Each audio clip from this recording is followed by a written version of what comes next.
O Via Justiça de hoje fala sobre a defesa do consumidor contra as propagandas enganosas. Nossos convidados, o juiz Renzo Giacomo Ronchi, do 2º Juizado Especial de Teófilo Otoni, e a advogada Lilian Salgado, especialista em direito do consumidor e presidente do Instituto Defesa Coletiva. Doutor Renzo, o que vem a ser uma propaganda enganosa? Carlos, a propaganda enganosa ela é estabelecida pelo artigo 37 do Código de Defesa do Consumidor. É aquela que ou traz uma informação falsa sobre algo que não existe ou induz o consumidor a erro. Mas também, essa é uma modalidade de propaganda enganosa por ato comissivo. Mas ela também pode se dar por ato omissivo, quando, às vezes, até a mensagem em si é verídica, mas ela deixa de informar dados essenciais daquele produto ou serviço. O Senado discutiu recentemente os casos McDonald's e Burger King, por anúncios de produtos que não tinham os ingredientes anunciados, e concluiu que a propaganda enganosa ela deve ser combatida. Vamos relembrar esses casos do McDonald's e do Burger King, doutora Línia? Sim, o McDonald's e também o Burger King, eles estavam anunciando, no caso do McDonald's, o Mac Picanha. Só que o Mac Picanha não tinha picanha, né? Apenas o aroma.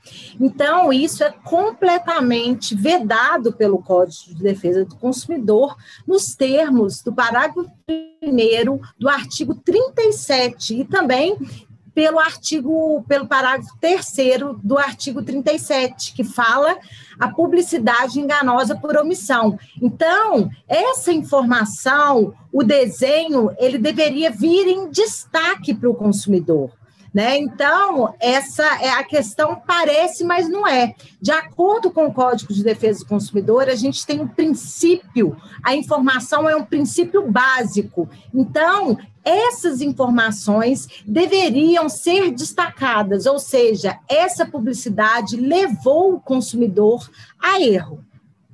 Lembrando que o Burger King ele oferecia um hambúrguer de costela sem costela, não é isso, doutora Lídia? Sem costela, é o mesmo problema, né, da publicidade do McDonald's. E não é só sanduíche, né, nós temos casos gravíssimos, por exemplo, o caso da Febraban e dos bancos, que na pandemia anunciaram uma grande suspensão dos contratos bancários e milhares de consumidores aderiram a essa suspensão. Só que, infelizmente, Carlos, quando a fatura chegou, ela chegou quase ao dobro. Ou seja, os bancos não ofereceram a suspensão, e sim renegociação. Então, no nosso mercado, infelizmente, a gente se depara muito com a publicidade enganosa, né, e também a abusiva. Por isso, é muito importante que o consumidor denuncie essa prática. Doutor Renzo, essas denúncias aumentaram. Eu tenho aqui dados da Agência Senado, informou que de janeiro a abril quase triplicou o número de reclamações de consumidores sobre propaganda enganosa do setor de fast food em relação ao igual período de 2021, segundo o site Reclame Aqui. Como explicar esse aumento? Como é que o senhor explica esse aumento? Carlos, naturalmente que com a pandemia, o mercado digital de consumo como um todo, ele aumentou substancialmente.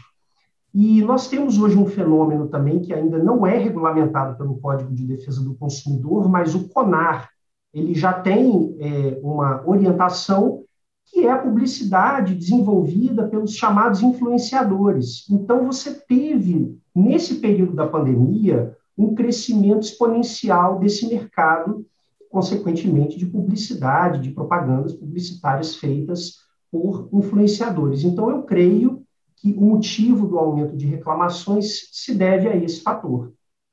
Só lembrando, para deixar mais claro para o telespectador, os números da Agência Senado são os seguintes. No primeiro quadrimestre de 2022, ou seja, desse ano, foram recebidas 3.197 reclamações, ante 1.160 no mesmo período do ano passado.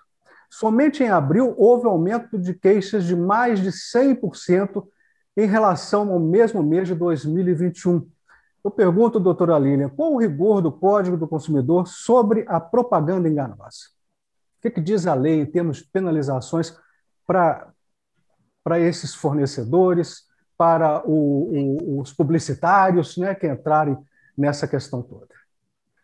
Bom, o Código de Defesa do Consumidor prevê a multa, né, na esfera administrativa, a suspensão do produto e também uma penalidade que eu acho a mais eficaz, é a imposição de contrapropaganda. Essa penalidade, Carlos, ela está prevista no Código de Defesa do Consumidor. Então, o que é a contrapropaganda? O fornecedor que realizou aquela publicidade enganosa, ele terá que praticar uma publicidade clara e ostensiva para o consumidor, tentando desfazer o malefício. O Código de Defesa do Consumidor fala que a contrapropaganda ela será divulgada pelo responsável da mesma forma, frequência e dimensão, e preferencialmente no mesmo veículo, local, espaço e horário, de forma capaz de desfazer o malefício da publicidade enganosa ou abusiva. Ou seja, se o McDonald's ofereceu o Mac Picanha, ele tem que voltar para as grandes mídias e falar para o consumidor que ele errou.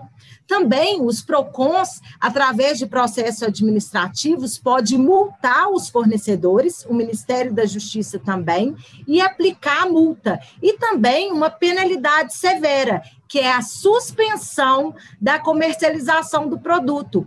Recentemente, Carlos, nós tivemos um caso que o Ministério da Justiça, o PROCON do Distrito Federal, ele suspendeu o suco comercializado pela Del Valle, porque o suco não era suco. Parece que o suco só tinha aroma de laranja, né? Então, isso está sendo muito comum. E é muito importante que as entidades de defesa do consumidor, os PROCONs, atuem nesse caso. Doutor Renzo, sim. Deixa eu fazer só um acréscimo com relação à fala da doutora Lilian, e que explica também um pouco essa questão do aumento, é que a publicidade, embora o público leigo não saiba, mas no marketing a publicidade ela faz parte de uma cadeia, de um processo em que a publicidade, o ato publicitário, ele é muito pensado até chegar naquele produto final.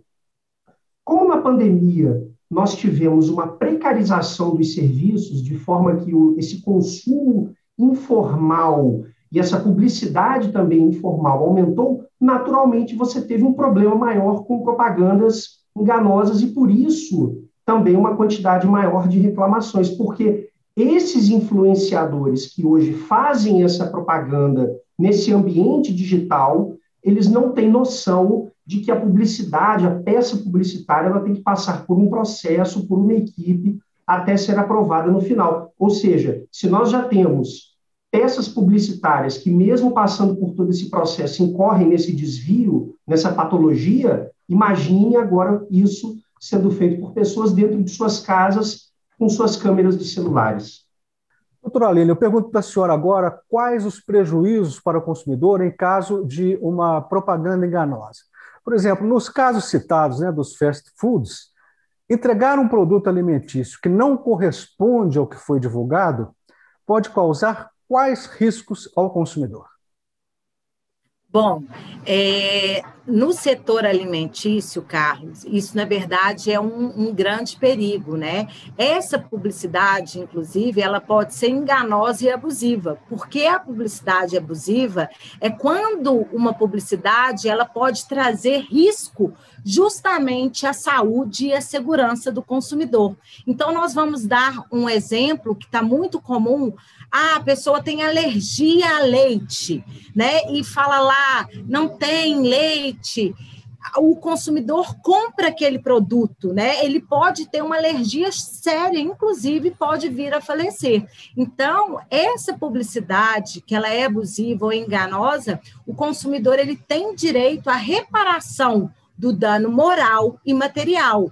Agora, se ele compra um produto e ele foi enganado, ele pode exigir aquela oferta. É o caso recente que até o Instituto de Defesa Coletiva entrou com uma ação contra a Ibéria, né, que ela anunciou uma passagem de Paris, do Rio de Janeiro para Paris, e depois falou que era um erro, então era uma publicidade enganosa. Esse consumidor que comprou essa publicidade e que depois a Ibéria cancelou, ele tem direito o quê? A oferta. A Ibéria, ela tem que cumprir essa oferta, então o consumidor ele deve exigir aquilo que foi ofertado. Pode também pedir a reparação dos danos morais e materiais. Ou se for um produto, por exemplo, eu comprei um suco, mas não era suco, tinha aroma de laranja. Eu posso trocar o produto por um outro ou pedir também a devolução do meu dinheiro corrigido monetariamente. Agora, é importante a gente ressaltar que a publicidade, Carlos, ela pode também trazer um dano à coletividade, que é um dano que é difuso, né? Porque aquelas pessoas que estão assistindo a publicidade são pessoas indetermináveis. Então, através de uma ação, como, por exemplo, eu posso citar o caso dos bancos, né, que enganaram os consumidores em plena pandemia. Nessa ação coletiva, o Instituto ele pede a reparação dos danos morais coletivos, por exemplo, pedindo um dano moral à coletividade e à contrapropaganda, que, inclusive, nesse caso dos bancos, a decisão já confirmada pelo Tribunal de Justiça de Minas Gerais determinou que as instituições financeiras e a FEBRABAN refizessem a propaganda para contar para os consumidores que eles mentiram. Mas, infelizmente, Carlos, até o presente momento, os bancos não cumpriram a ordem judicial.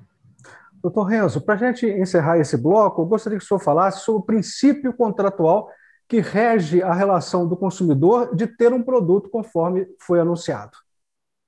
É o princípio da vinculação da oferta, Carlos.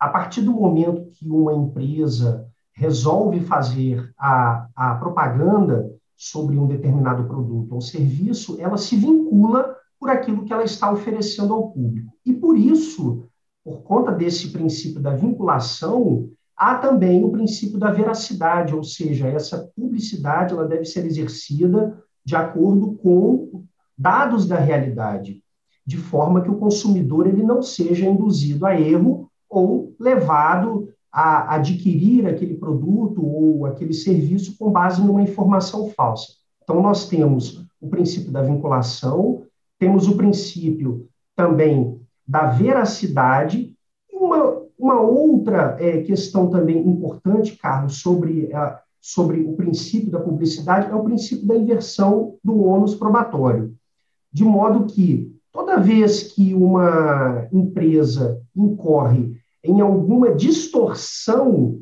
com relação a uma peça publicitária, é dever dela, isso já está estabelecido no Código de Defesa do Consumidor, se não me falha a memória, no artigo 37, parágrafo 2º ou 3º, que é dever dela fazer essa correção ou explicar os motivos dessa peça publicitária. E só para finalizar, Carlos, um ponto que é muito importante também e que eu noto que existe um grande equívoco nessa compreensão, que é exigir do consumidor que ele seja um consumidor diligente. As pessoas precisam entender que nós vivemos numa sociedade de consumo. O consumidor, ele é um ser que ele não tem a obrigação de ficar se tomando certos cuidados para não incorrer em alguns problemas acarretados por uma peça publicitária. É dever de quem promove a peça ter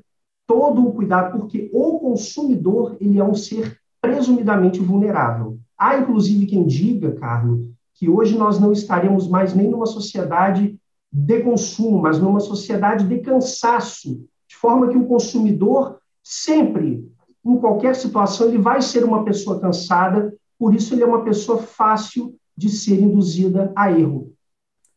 Nós vamos fazer um rápido intervalo e ouvir a Justiça volta em instantes.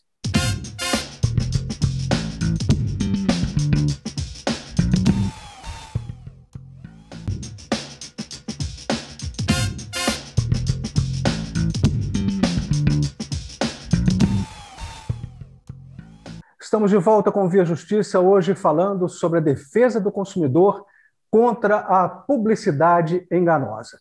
Participam do programa o juiz Renzo Giacomo Ronchi, que é do 2º Juizado Especial de Teófilo Otoni, e a advogada Lilian Salgado, presidente do Instituto Defesa Coletiva, especialista em direito do consumidor. Doutora Lilian, começo perguntando para a senhora, no caso dos fast foods, né, observa-se que eles não divulgam assim os riscos, a nocividade de consumo excessivo de pratos. Por que isso não acontece? Bom, infelizmente, Carlos, esse tipo de publicidade, né, enganosa por omissão, muitas vezes ela é proposital. Ou seja, essa publicidade ela é feita justamente para levar o consumidor a erro. E como o doutor Enzo citou, né, os consumidores eles estão cansados, somos vulneráveis nesse mercado de consumo. Por isso que é muito importante a atuação do direito coletivo pelos legitimados, pelos PROCONs, Ministério Público e também as entidades de defesa do consumidor. Então, a publicidade, muitas vezes, ela é enganosa e é até abusiva propositalmente, ou seja, o fornecedor ele teve a intenção de enganar. Por isso que também nós, operadores de direitos, devemos exigir no Poder Judiciário o cumprimento da contrapropaganda, porque a contrapropaganda ela tem justamente esse objetivo de desfazer o malefício ao consumidor. Doutor Renzo, e a partir da resposta da doutora Lília, dessa resposta, eu pergunto ao senhor como que o judiciário tem agido, como que os PROCONs têm agido, a luta é árdua nessa fiscalização? Muito difícil, Carlos, porque o dano causado pela propaganda enganosa ele é um dano difuso. Nós temos já decisões do Superior Tribunal de Justiça que reconheceram o dano moral coletivo, como a doutora Lília bem colocou mais cedo, a respeito dessas propagandas enganosas, casos que chegaram ao STJ e ensejaram indenizações no montante de 10 milhões, 15 milhões, mas não são todas as situações que são tratadas a nível coletivo. E quando elas não são tratadas a nível coletivo, elas acabam sendo pulverizadas em algumas ações individuais. O PROCON cresce. Nós temos agora essa situação recente, como você bem colocou, do MEC Picanha, que o PROCON de São Paulo já atuou de forma enérgica, e isso levou a que o McDonald's, inclusive, suspendesse o fornecimento em todo o país, porque o McDonald's, sabidamente sendo orientado por sua equipe jurídica, deve ter pensado que, se não agisse assim rapidamente, isso poderia ensejar um processo coletivo, que, aliás, não quer dizer que, por ter feito assim, isso evitará um processo, mas foi uma orientação e uma ação antecipada. Mas ainda é difícil porque nós não temos no Brasil, primeiro, um código de processo coletivo. Então, nós não temos uma cultura de tutela coletiva em juízo. E isso dificulta muito esse tipo de fiscalização. Dentre os vários tipos de propaganda enganosa, doutor Renzo, conforme citado pela doutora Lília no primeiro bloco, quais os que mais preocupam o senhor hoje, em termos de gravidade, de facilidade para essa propaganda? Sim, há algo que me preocupa bastante com relação à propaganda enganosa, que é a chamada técnica do puffing. Porque o puffing ele é uma técnica publicitária, só para explicar para o nosso telespectador, que o puffing ele é caracterizado por um exagero publicitário.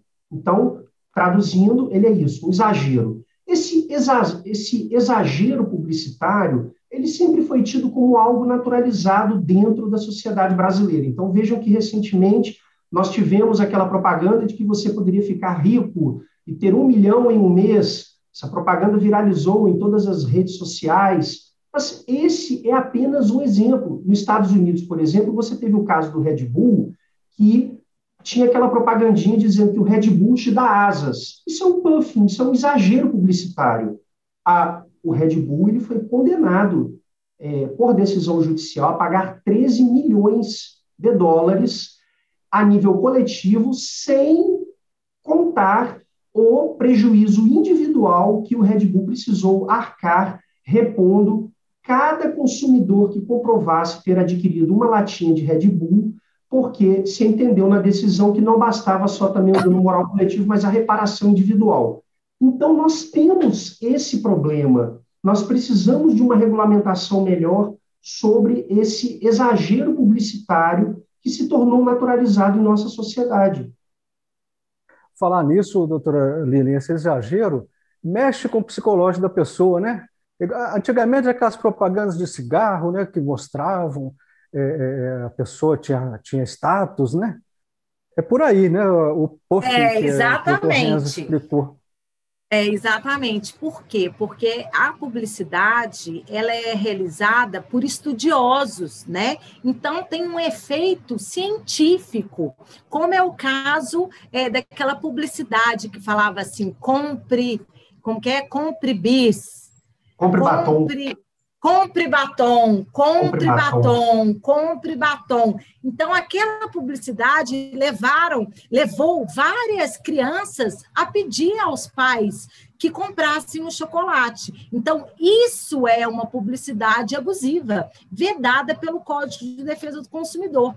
E, infelizmente, os estudiosos de marketing, eles utilizam, né, essas artimanhas justamente para vender aquele produto. E isso é muito perigoso. E, por isso, que é importante a atuação, né, do processo coletivo, como o doutor Renzo citou. Inclusive, a gente tem, né, o Código de Defesa do Consumidor, nós temos hoje o microsistema da tutela coletiva. O que está faltando é que os legitimados utilizem mais essa legislação, né? Porque, igual o doutor Renzo citou, nos Estados Unidos, as class actions, a gente tem vários exemplos. Agora, aqui no Brasil, também a gente tem várias decisões. Eu cito uma decisão que o Instituto teve sucesso, que é contra o Banco BMG, uma ação de 2006, em que ele vendia o cartão de crédito consignado para os idosos.